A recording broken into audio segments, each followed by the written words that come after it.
Hello दोस्त। हर दिन लोग पूछते हैं क्या आरआरसी सेंट्रलाइज्ड नोटिफिकेशन 1/2019 का ईसीए टेंडर क्यों नहीं आ रहा है। और कुछ लोग अभी पूछने लगे हैं आखिर कब होगा भर्ती पूरा। ये दोनों के लिए है, 1/2019 के लिए, क्योंकि इनका तो अभी तो ईसीए टेंडर नहीं हुआ है। और कुछ लोग 2/18 में हैं जिनकी वेटिंग लिस्ट है, या डॉक्यूमेंट वेरिफिकेशन के बाद मेडिकल के बाद पैनल आना बाकी है, या ज्वाइनिंग आना बाकी है कुछ लोगों का। ये सारे का एक ही कमेंट रहता है कि हमारा क्या होता, आपके चैनल पे नहीं बताया जाता। तो दोस्त, हम वही इन्फॉर्मेशन देते हैं जो रेलवे ने प्रोवाइड करता है। हम ना पैनल बनाते हैं, ना कोई यूट्यूबर पैनल बना भी सकता है, ना सोच भी सकता है, क्योंकि आप समझते ही है जो ऑफिशियल आता है उसी को देने का काम या बताने का काम हमारा है, और वही काम करता हूँ, ना कि न्यूज़पेपर का, ना कहीं और का। तो यहाँ सिंपल सी बात करेंगे, इसका एक अभी पैनल आया हुआ है आरआरसी डब्ल्यूआर का, जिसको पैनल 5 के नाम दिया गया है, या आगे का पैनल नाम होगा, नाम एग्जैक्ट देखेंगे हम वहाँ पे। लेकिन इसी पैनल में जवाब छुपा हुआ है आपका ईसीए टेंडर का।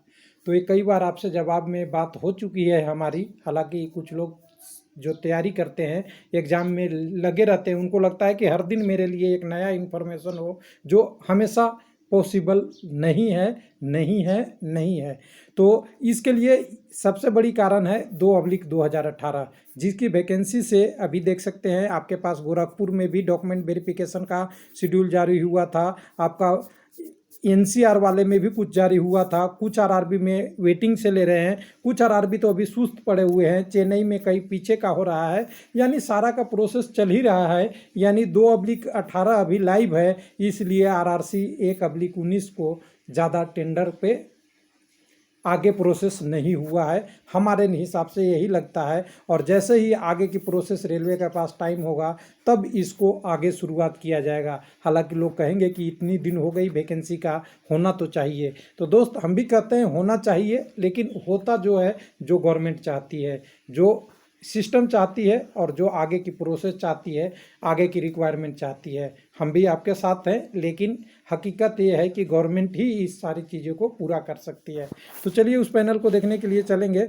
तो पैनल हमारे पास यहाँ पे आया गया है, और अभी आरआरसी डब्ल्यूआर का वेबसाइट शट डाउन है, शायद आपको ये खुलेगा नहीं। अगर खुल जाए तो www.rrc/wr.com पे एक बार इसको विजिट कर लीजिएगा, जहाँ पे ये वेबसाइट पे अभी अपडेट हुआ है या नहीं हुआ है देख लीजिएगा। मैं खोल नहीं पा रहा हूँ, ओपन नहीं कर पा रहा हूँ, इसलिए मैं नहीं दिखा पा रहा हूँ।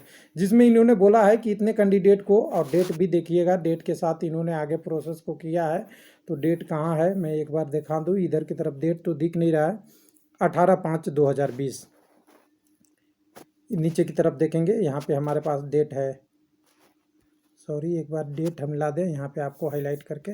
18/5/2020 के डेट में ये पैनल दिया गया है। इस पैनल में अगर देखें तो पूरे टोटल कैंडिडेटों की संख्या का अगर कहें डिटेल में देखना चाहें तो डिटेल में दिया हुआ है, जिसमें आप देख सकते हैं यूआर के लिए 59, ओबीसी के लिए 23, एससी एसटी कैंडिडेट 15 और 4 रेस्पेक्टली। और ये अप्रेंटिसशिप, रेलवे अप्रेंटिसशिप के लिए एक, कुछ लोग पूछते हैं कि रेलवे के अलावा अप्रेंटिस के वैलिड है, तो नहीं वैलिड है। और ये 20% सीट रिजर्व होता है। एक वीडियो में मेरे से 10 बोला गया है, उसको ध्यान दीजिएगा। 20% सीसीए के लिए और 20% एक सर्विसमैन के लिए सीट होता है।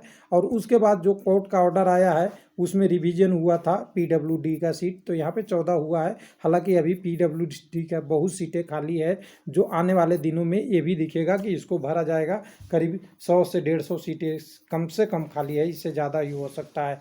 तो टोटल इस पैनल में 102 लोगों का नाम दिया गया है। अब इस पैनल के बाद इन्होंने बता दिया है कि हम इस 5वें पैनल की पार्ट तक में हमने इतने लोगों को नाम ले लिया है। पहले पैनल में हमें 2850 को, उसके बाद दूसरे में 1472, तीसरे में 842, इतने इतने टोटल लगा के 5613 यहाँ ले रखा है टोटल कैंडिडेट को। और पीडब्ल्यू का डी का 111 टोटल। अगर पोस्टों की संख्या यहाँ देखेंगे कि डब्ल्यूआर का कितना था, तो ये हमें दिख जाएगा यहाँ पे डिटेल में सेंट्रलाइज नोटिफिकेशन में। डब्ल्यूआर अहमदाबाद की, जब पश्चिम रेलवे अहमदाबाद, जिसकी मुख्यालय मुंबई में है, ध्यान दीजिएगा मुंबई है। यहाँ 6087 पोस्ट टोटल था, सब मिला के टोटल। उसके बाद रिवीजन हुआ था पीडब्ल्यूडी कैंडिडेट के लिए, वो अलग बात है। लेकिन अब उसके में से इन्होंने 5613 पोस्ट ले लिया है। यानी अभी भी 300 से 350 पोस्ट आसपास खाली है। अगर पीडब्ल्यूडी को इसमें इंक्लूड करेंगे तो और कम हो जाएगा। उसके अलावा मैक्सिमम सीट में अभी भी कुछ ना कुछ खाली है, जो हो सकता है आने वाले पैनलों में जारी हो, या कुछ लोग नहीं ज्वाइन करेंगे उनके स्थान पे जारी हो। तो अब कहने का मतलब ये है, सिंपल सी बात एक लाइन में बोले तो सेंट्रलाइजेड नोटिफिकेशन 1/19 के पीछे सेंट्रलाइजेड नोटिफिकेशन 2/18 है, जिसमें अभी भी वेटिंग में लोग लिस्ट है। कई लोग पीटी क्वालिफाई करके बैठे हुए हैं, हो सकता है उनकी प्रोसेस कर दे और इस एग्ज़ाम को जब तक टाले जब तक आपकी कंडीशन नॉर्मल ना हो जाए। तो ये भी एक कारण है जो कैंडिडेट के साथ तो अच्छा नहीं है, लेकिन रेलवे की प्रोसेस तो यही मुझे दिख रही है। थैंक यू, धन्यवाद।